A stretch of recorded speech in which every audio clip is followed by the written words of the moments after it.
Hi friends, வணக்கம் and welcome back to Arjucakes. இன்னைக்கு நம்ம Arjucakesல whipping cream எப்படி பீட் பண்றதுன்னு தான் பார்க்க போறோம். போன வீடியோல நம்ம சாக்லேட் ஸ்பாஞ்ச் எப்படி பண்றதுன்னு பார்த்தோம். சாக்லேட் ஸ்பாஞ்ச் பண்ணிட்டு நெக்ஸ்ட் நம்ம whipping cream தான் பீட் பண்ணனும்.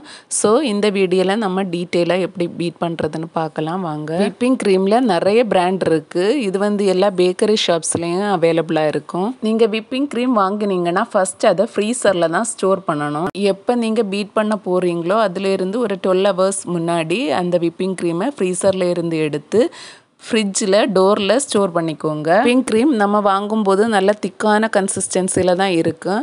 அதை நம்ம அப்படியே பீட் பண்ண முடியாது. நமக்கு பீட் பண்ணணும்னா லிக்விட் கன்சிஸ்டன்சியில் தான் தேவை. அதனால தான் நம்ம அதை ஃப்ரீசரில் இருந்து எடுத்து ஃப்ரிட்ஜில் ஸ்டோர் பண்ணி வச்சுக்கணும். கஸ்டமர் வந்து இப்போ 1 day முன்னாடி உங்களுக்கு ஆர்டர் தராமல் 2-3 ஹவர்ஸுக்கு முன்னாடி தான் ஆர்டர் தராங்க.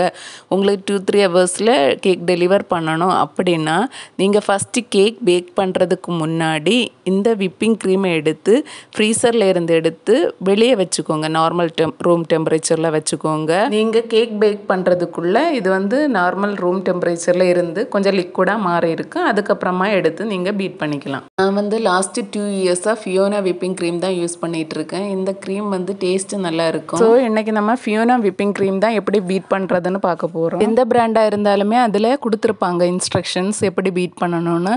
அதை ஒரு டைம் செக் பண்ணிக்கோங்க. அது போலவே அதில் இன்க்ரீடியன்ஸும் கொடுத்துருப்பாங்க. அதையும் செக் பண்ணிக்கோங்க.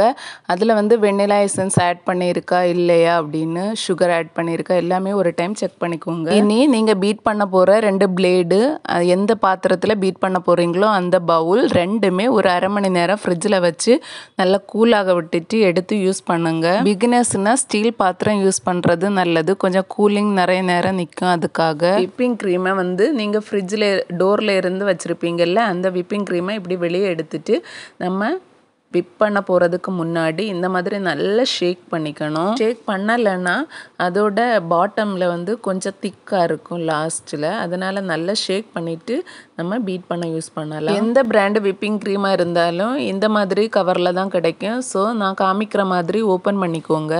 ஓப்பன் பண்ணிவிட்டு உங்களுக்கு எவ்வளோ தேவையோ அதை மெஷர் பண்ணி எடுத்துக்கோங்க. இப்போ 1/2 kg பிளாக் ஃபாரஸ்ட் கேக்குன்னா உங்களுக்கு 3/4 1 கப் whipping cream தேவைப்படும். பிகினர்ஸ்னால் 1 கப் எடுத்து பீட் பண்ணிக்கோங்க.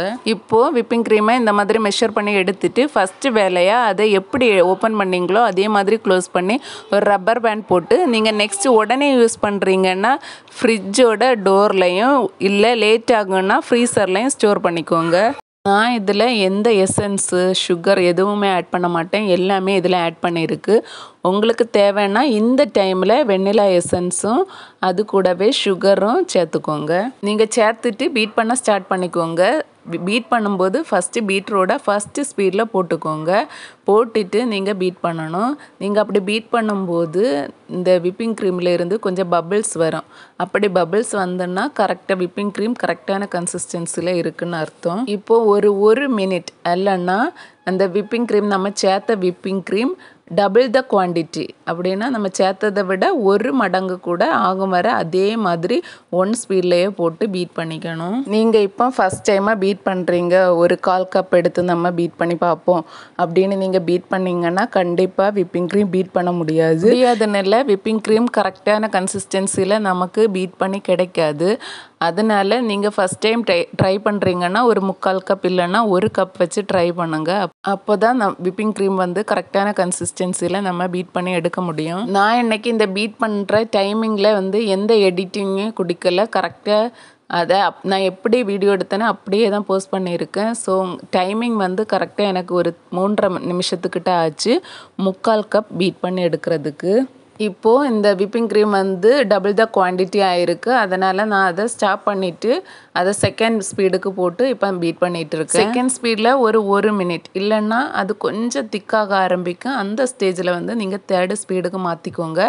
இப்போ செகண்ட் ஸ்பீடில் தான் நான் பீட் பண்ணிகிட்டு இருக்கேன். நீங்கள் whipping cream பீட் பண்ணிங்கன்னா அது முடிகிற வரைக்கும் கொஞ்சம் கண்டினியூஸாக இந்த வேலையை பார்த்துக்கோங்க. அப்படின்னா இடையில ஸ்டாப் பண்ணிவிட்டு வேறு வேலை பார்க்குறது அந்த மாதிரி இருக்க வேண்டாம். ஏன்னா இதோட கன்சிஸ்டன்சி நமக்கு ரொம்ப முக்கியம். அதனால் நீங்கள் ஸ்டார்ட் பண்ணிங்கன்னா முடிகிற வரைக்கும் அப்படியே கண்டினியூஸாக பீட் பண்ணிட்டு இருக்கிறது நல்லது. இப்போ கொஞ்சம் திக்காக ஆரம்பிச்சிருக்கு. இனி 3rd ஸ்பீடுக்கு மாற்றி பீட் பண்ணிக்கோங்க. பீட்டரில் வந்து 5 ஸ்பீடு வரைக்கும் உண்டு. ஆனால் நம்ம இன்னைக்கு 3/4 கப் எடுத்திருக்கோம். அதனால் 5 ஸ்பீடெல்லாம் போக வேண்டாம். 3 ஸ்பீட்லேயே நமக்கு கரெக்டான கன்சிஸ்டன்சி கிடச்சிரும். ஸோ அதிலேயே நம்ம ஸ்டாப் பண்ணிக்கலாம்.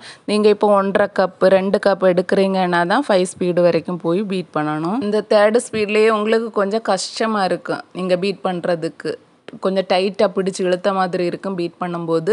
ஸோ அந்த டைமில் வந்து கரெக்டான கன்சிஸ்டன்சி வந்ததுன்னு அர்த்தம். ஸோ பீட்டரை ஸ்டாப் பண்ணிவிட்டு ஒரு டைம் செக் பண்ணிக்கோங்க. விப்பிங் க்ரீம் பீட் பண்ணும்போது ஒரே ஒரு கான்செப்ட் மட்டும் ஞாபகம் வச்சுக்கோங்க.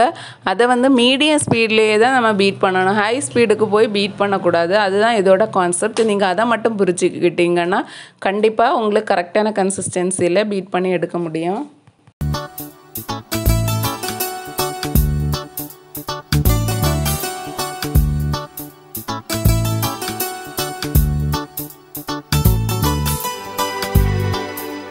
இப்போ கரெக்டான கன்சிஸ்டன்சி வந்திருக்கு. ஸோ நம்ம ஸ்டாப் பண்ணிவிட்டு செக் பண்ணி பார்க்கலாம். எப்படி செக் பண்ணணும்னா நீங்கள் ஸ்பேச்சுலாயில் கொஞ்சமாக எடுத்து இப்படி கவுத்து பார்க்கணும். இல்லை மொத்தமாக நீங்கள் பவுலோட கமுத்தினால அது கீழே விழக்கூடாது. அதுதான் கரெக்டான கன்சிஸ்டன்சி. இப்படி மிக்ஸ் பண்ணும்போது ஏர் பபிள்ஸ் மாதிரி வரும். அப்படி வந்ததுன்னா அது ஓவர் பீட் ஆகிருக்குன்னு அர்த்தம். பயப்பட வேண்டாம். அது கூட லிக்விட் கன்சிஸ்டன்சியில் இருக்க கொஞ்சமாக விப்பிங் க்ரீமை ஆட் பண்ணி நல்லா மிக்ஸ் பண்ணால் போதும். அப்போ நார்மல் கன்சிஸ்டன்சியில் கிடச்சிரும். விப்பிங் க்ரீம் பற்றி எனக்கு தெரிஞ்ச மேக்ஸிமம் எல்லாத்தையும் ஷேர் பண்ணிட்டேன். ஏதாவது டவுட்ஸ் இருந்தால் கமெண்ட்ஸில் கேளுங்க. இனி இந்த விப்பிங் க்ரீம் வச்சுட்டு நெக்ஸ்ட்டு பிளாக் ஃபாரஸ்ட் கேக் எப்படி ஃப்ராஸ்டிங் பண்ணலாம் அப்படிங்கிறத நெக்ஸ்ட் வீடியோவில் பார்ப்போம். அது வரைக்கும் பாய். இந்த வீடியோ பிடிச்சிருந்தா லைக் பண்ணுங்கள், ஷேர் பண்ணுங்கள், சப்ஸ்கிரைப் பண்ணிக்கோங்க. சுவைப்போம், மகிழ்வோம். அர்ஜு கேக்ஸ். தேங்க்ஸ் ஃபார் வாட்சிங்.